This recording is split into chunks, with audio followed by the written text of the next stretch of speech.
Today I'm going to be talking about freeing the self. So, feeling free is not a specific state. Like, anything is possible. You can go there if you want. You can eat that if you want. You can buy that if you want. So feeling free is not something definable. In fact, it's different for everyone. You might say for one, feeling free is being able to wear their hair up, and for someone else, feeling free is wearing their hair down. And religions and rights and women and men, and you have this built into all different countries. So I would rather speak about what feeling free is not. It is not anyone disrespecting the body. It is not anyone objectifying the energy. Like, in other words, disrespecting the body is saying your body is stronger or more usable, more of an object than, less sensitive, less honorable, less clean naturally, less affected by nature, and just basically your body is different and bad in some way. And then with objectifying the energies, that your time, your resources, your efforts are just, they're not like precious, they're actually just means to an end for what I need. And then, and that's not really your freedom to be expressing your energy. You want to sing, you want to dance, and then later you want to cry. Like, that's your choice of what you want to spend your time on. But objectifying your energy means I tell you your time and energy is only worth it if you turn it into muscles, or you turn it into like networking or power, or and I'm like saying your energy has to be objectified, has to be put in an object. And then someone labeling by appearance. I am not free if I'm feeling like somebody's telling me like, and this is racism, this is women, this is anybody, crippled, disabled, would say defective in some way, like just these words themselves, like telling someone, oh, ladies can't do that, and only because I look like a lady. And it's not saying that we have to go to the other extreme and kind of like, I can't even keep up with all this, with like, we have to say, oh, you're no labels whatsoever, but actually respecting labels, realizing labels are precious.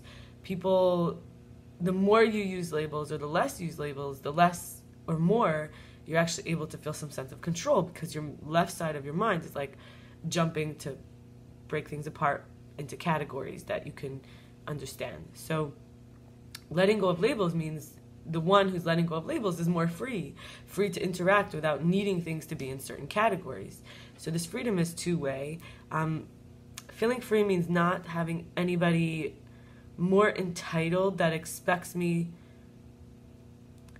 to have more than my own privilege to soothe their comfort. And to unpack that means that if, let's say, you're having a hard day and you want me to just sort of have a good day just so I could be there for you, you're expecting me to have more privilege in my life than you do. You're expecting that I've done more yoga, meditation, breath work, essential oils, got enough rest, like ate well, drank well. You're expecting that I've been having the privilege to have the time and the resources to be fully taken care of and have enough for you.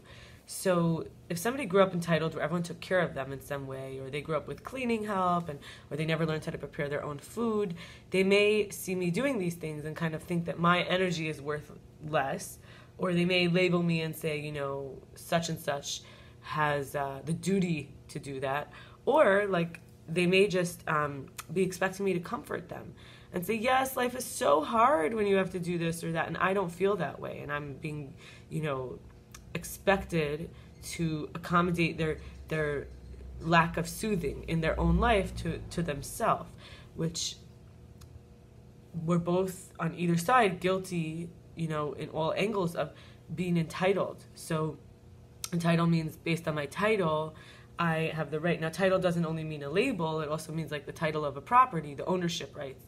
So you might have more privileges and then be asking me, the less privileged one, to be accommodating you once again like you always have. And this is not me being free, that's kind of enslaving me to your comfort, that I have a duty now based on your expectation because you're too, soft to deal with a hard world. So that's not letting me be free. You're going to have to learn to be free too, for me to be able to support your freedom.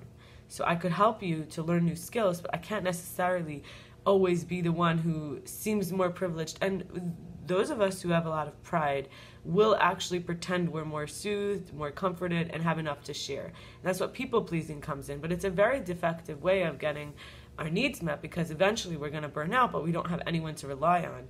We kind of were treating people like they were our parents, and if we please them, then eventually they'll take care of us. So we really aren't here to compare privileges and say, well, you know, that one's suffering, let me give everything I can to them, because, you know, I don't believe in them that they could actually do it on their own. So this is not really free to actually use the abilities. I mean, at the end of the day, the more that matters to them, it has to be a very specific way, very petty, very particular, very, you know, choosy, fussy. The more they have to do that, the less satisfied they're going to be in general. So I'm kind of enslaving them also by constantly meeting their needs. Their like finickiness, they're constantly going, like, it doesn't give them an easier life. In fact, most of their life is going to be flavored by this sense of they're never being exactly what they want, and they always need someone to help them, and they're not free either. And finally, someone who is physically dishonest or lacks integrity. So that's not freedom. Freedom to be myself is that I don't have to pretend to be like, you know, a virgin when I'm actually somebody who loves sex, or I don't have to pretend to, you know, be full and satisfied when I'm really hungry. These are things that in the body we trust, you know, and know, but like, we don't either have to pretend to be very kind when we're actually not. Like, we can only start from where we are. So feeling free means you can start exactly where you are. You could say, I'm lazy, I'm selfish, I'm a hypocrite, and I'm gonna work on it. I'm jealous, I have a bad temper, I am a procrastinator. Like, these things, if you're free to be able to use these labels on yourself, you know they're temporary, and you know it's just your left side of your brain trying to understand, but it does release guilt and shame, and you're no longer weighed down by it. So you can actually feel integrity. You could say, yeah, I'm a human, I'm making mistakes, I'm being initiated into a higher level of maturity, and you know, this is what allows for us to feel independent and empowered. Otherwise, you know, not feeling free, we end up feeling dependent on others, like I've said the theme so far, and also disempowered. There also seems to be so many people who will need my nurture. The truth is if I think, who can I help? There's billions. And there's literally, like, in my circle of people that I meet, there's hundreds of people I could take time and help. And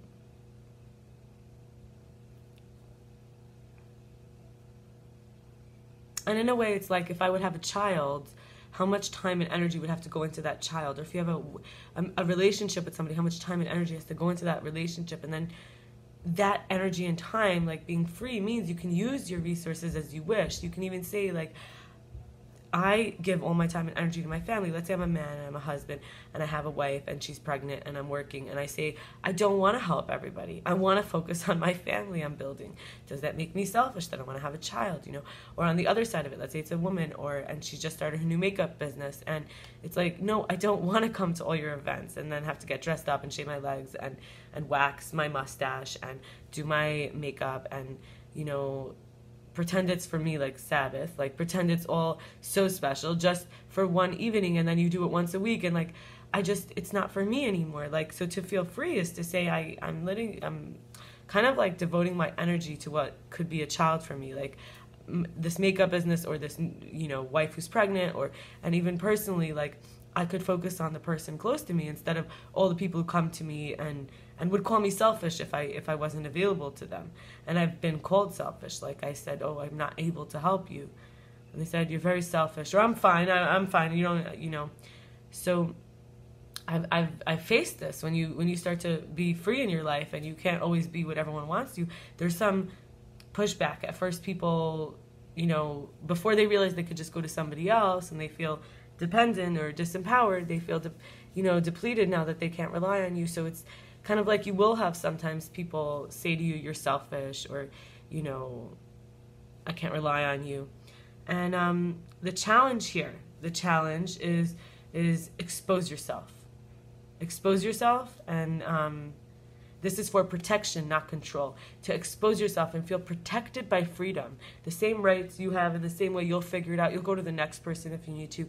You start to recognize everybody else will do the same. And in order to practice that, I'm going to read 2 poems I wrote. And it's hard. I'm a little shy about this. I'm not necessarily a poet who shares stuff. But I'm going to expose myself and believe in the protection, that I'm automatically protected by virtue of the fact that I'm feeling free enough to share. So it's not who I am. It's just part of my offerings. So the first one is called Complete Unity. How can we know the sound of the sun when we were born into it? Silent screaming or a solar boom? Magnetism. The water makes space for its contents.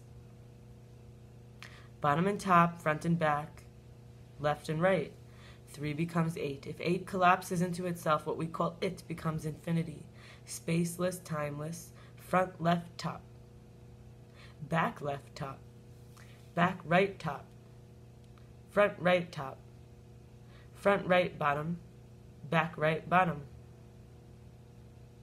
Back left bottom. Front left bottom. That's 8. And each exists in relationship. Inner and outer. There's an invisible manifestation. Negative space. The glove without a hand. Shaped by what isn't there.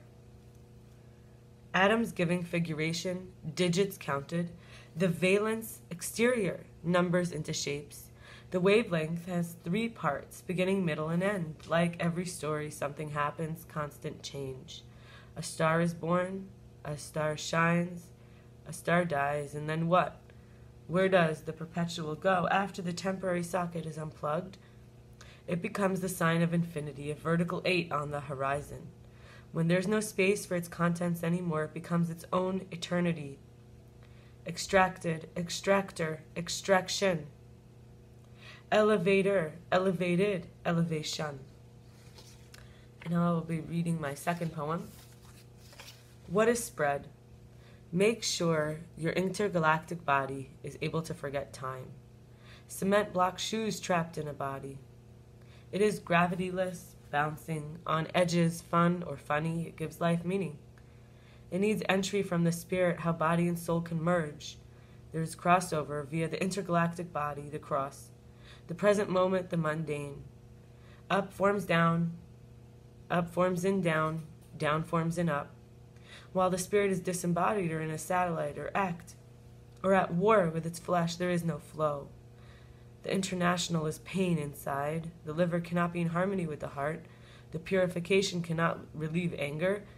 The will gets a life of its own. Then we create more powerfully with stronger life. It can nullify a piece of all life, one life. Life. Our destructions from before only with higher intensity. The right informs the left. Left informs right. The interdependence, body and soul through the galactic body. One life meets one mind. Spirit animates the body via the power of the force from the source. We are by what we aren't. We aren't by what we are. Not the body controller, not the body, nor the spirit. What is spread across galaxies is tethered inside of skin of physical bodies. It's the truth. A higher power is righteousness and peacefulness. The optic chiasma of the soul. Judge is judged, and judged is judge. Thank you. Wishing you a day of complete unity, connection with the intergalactic body, and feeling free.